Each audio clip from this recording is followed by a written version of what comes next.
नमस्कार दोस्तों, बहुत दिनों से वीडियो ना डालने का कारण ये था कि हमारा थोड़ा सा स्वास्थ्य ठीक नहीं था। तो चलिए स्टार्ट करते हैं। आज एक नया टॉपिक लेके आए हैं आपके लिए, वो है रिस्क मैनेजमेंट। हमने पहले क्रिप्टो के बारे में जान चुके हैं, शेयर मार्केट के बारे में जान चुके हैं, कितनी प्रकार की ट्रेडिंग होती है ये भी जान चुके हैं। आज हम बात करते हैं रिस्क मैनेजमेंट। रिस्क मैनेजमेंट होता क्या है? तो नमस्कार दोस्तों, मेरा नाम सौरभ और आपका स्वागत है मेरे चैनल ट्रेडर सौरभ में। तो सबसे महत्वपूर्ण सूचना ये है कि मैं कोई सेबी रजिस्टर्ड एडवाइज़र नहीं हूँ। तो आप कोई भी अगर ट्रेड करते हैं, कुछ भी करते हैं, तो आप अपनी रिस्क पर करें। तो चलिए स्टार्ट करते हैं वीडियो। रिस्क मैनेजमेंट है क्या?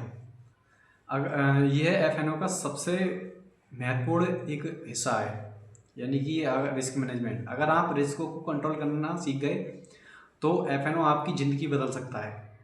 अगर आपको एफ में रिस्क मैनेजमेंट सीख गए तो ये, क्योंकि सारा का सारा रिस्क मैनेजमेंट के ऊपर डिपेंड करता है, आप कितना रिस्क ले सकते हैं, कितना नहीं ले सकते हैं। तो इसीलिए कहते हैं कि अगर आप इसको सीख गए तो आपका ज़िंदगी बदल सकता है। अगर नहीं सीखे तो आपका जितना ज़िंदगी भर का जो भी कैपिटल था, जो आपने अर्न करा, वो सारा का सारा एक बार में जा भी सकता है। तो चलिए स्टार्ट करते हैं आपके लिए रिस्क मैनेजमेंट क्यों ज़रूरी है। बहुत ही महत्वपूर्ण बात है, रिस्क मैनेजमेंट ज़रूरी है क्यों।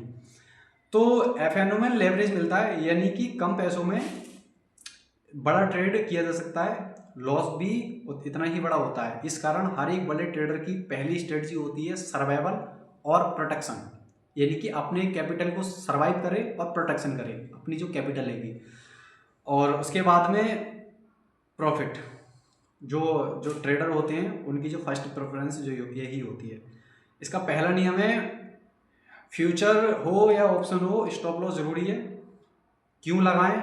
क्योंकि मार्केट का 100% कोई प्रोटेक्ट नहीं कर सकता कि मार्केट किस डायरेक्शन में जाएगी, मार्केट में किस तरीके का मूवमेंट होगा। मार्केट ऊपर भी जा सकती है, मार्केट नीचे भी जा सकती है। तो इसीलिए इसमें कोई भी प्रोटेक्ट नहीं है कि मार्केट में हो क्या सकता है। तो इसीलिए स्टॉप लॉस ज़रूरी है। एग्जाम्पल मान लो, आपने सोचा कि मार्केट ऊपर जाएगी एवं अचानक से कोई न्यूज़ आई एवं मार्केट का ट्रेंड चेंज हो गया, तो स्टॉप लॉस हमेशा चार्ट को देख के ना लगाएं, मार्केट का न्यूज़ भी देखें, ओआई भी देखें, और अपनी भावनाओं के, और जो स्टॉप लॉस है वो भावनाओं से ना लगाएं। ये हमेशा मार्केट के हिसाब से लगाएं, क्योंकि भावनाएं हमारी कुछ और कहती हैं और चार्ट कुछ और कहता है। अगर भावनाओं में पड़ गए तो आपका नुकसान भी हो सकता है। तो आप चार्ट को देख के लगाएं। अब बात करते हैं पोजिशनल साइज कंट्रोल, यानी कि हम कितना पोजीशन रख सकते हैं।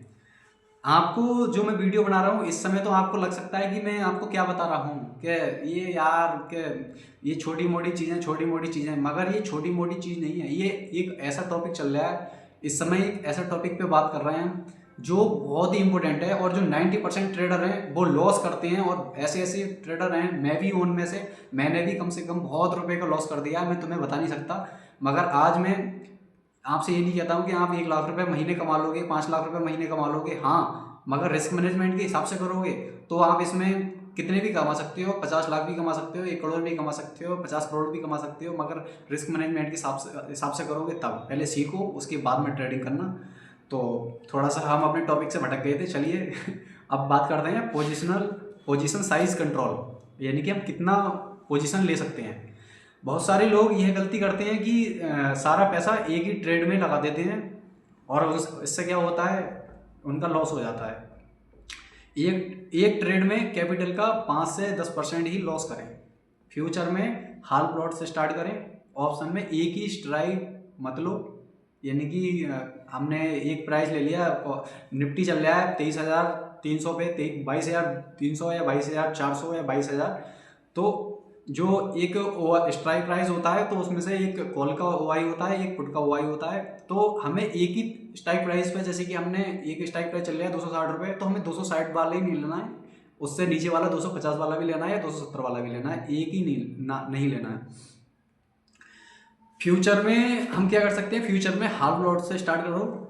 ऑप्शन में एक ही स्ट्राइक मत लो, 2 अलग अलग ले लो। रिस्क रिवॉर्ड रेशियो क्या होना चाहिए, हर ट्रेडर से पहले ये सोचना जरूरी है। मतलब अगर कोई भी आप ट्रेड लें तो उससे पहले ये सोचना जरूरी है कि हमें जीतूंगा तो कितना जीतूंगा, नुकसान करूंगा तो कितना नुकसान करूंगा। इसको कहते हैं रिस्क रिवॉर्ड रेशियो, यानी तुम खोने के लिए कितना तैयार हो और पाने के लिए कितना तैयार हो। तो बेस्ट रेशियो जो होता है वो होता है 1:2 और 1:3 का, यानी कि 100 रुपये अगर आपको नुकसान उठा सकते हैं तो आप 200 रुपये प्रॉफिट, और 100 रुपये नुकसान पे 300 रुपये प्रॉफिट। ये रेशियो बढ़िया हैगा। और सबसे बड़ी बात है, ओवर ट्रेडिंग मत करो। अगर आप भी ओवर ट्रेडिंग करोगे तो आपका भी बहुत तगड़ा नुकसान हो सकता है।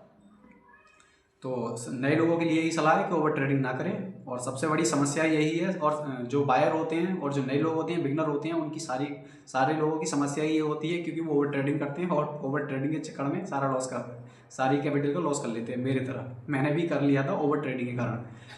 एक दिन में 1 या 2 ट्रेड लें, ज़्यादा ट्रेड लोगे तो आपका नुकसान ज़्यादा हो सकता है, क्योंकि अगर एक ट्रेड में अगर आपको प्रॉफिट आ गया तो प्रॉफिट लेके निकल जाओ। अगर एक ट्रेड में लॉस हो गया तो अपना एक लॉस बुक करो और आप वहाँ से निकल जाओ।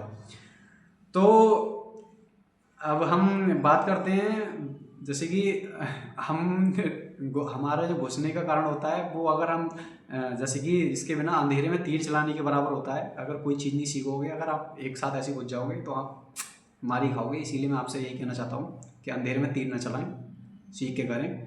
तो आपको अगर मेरे द्वारा बताई गई कोई भी बात अच्छी लगती है मेरे वीडियो में, अगर जो आपको सीखने को मिला, तो आप वीडियो को लाइक ज़रूर कर सकते हैं और चैनल को सब्सक्राइब कर दें भाई, क्योंकि मैं उन लोगों में से नहीं हूँ।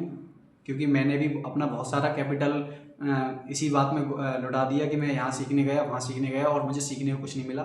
आप जो मैं पढ़ा रहा हूँ, अगर आप यही वीडियो रोज़ देखोगे और इनको अगर प्रैक्टिस करोगे और सीखोगे, तो 101% बोल रहा हूँ कि आप शेयर मार्केट में एक बहुत अच्छा काम कर सकते हैं। और आने वाले समय में हम आपके लिए प्रैक्टिकल भी कराएंगे और आपको लाइव भी कराएंगे। तो तब तक के लिए आप वेट कीजिए, क्योंकि कुछ लोग हैं ये बोल रहे हैं कि तुमने कितना कमाया, कि तूने इतना कमाया। मैं उन लोगों के लिए बाद में बताऊंगा मैंने कितना कमाया, कि मैं कितना कमा रहा हूँ। तो चलिए मिलते हैं नेक्स्ट वीडियो में। नेक्स्ट वीडियो में हम आपके लिए बताएंगे ऑप्शन ग्रीक होता है क्या है। तब तक के लिए आप सभी को जय हिंद, जय भारत।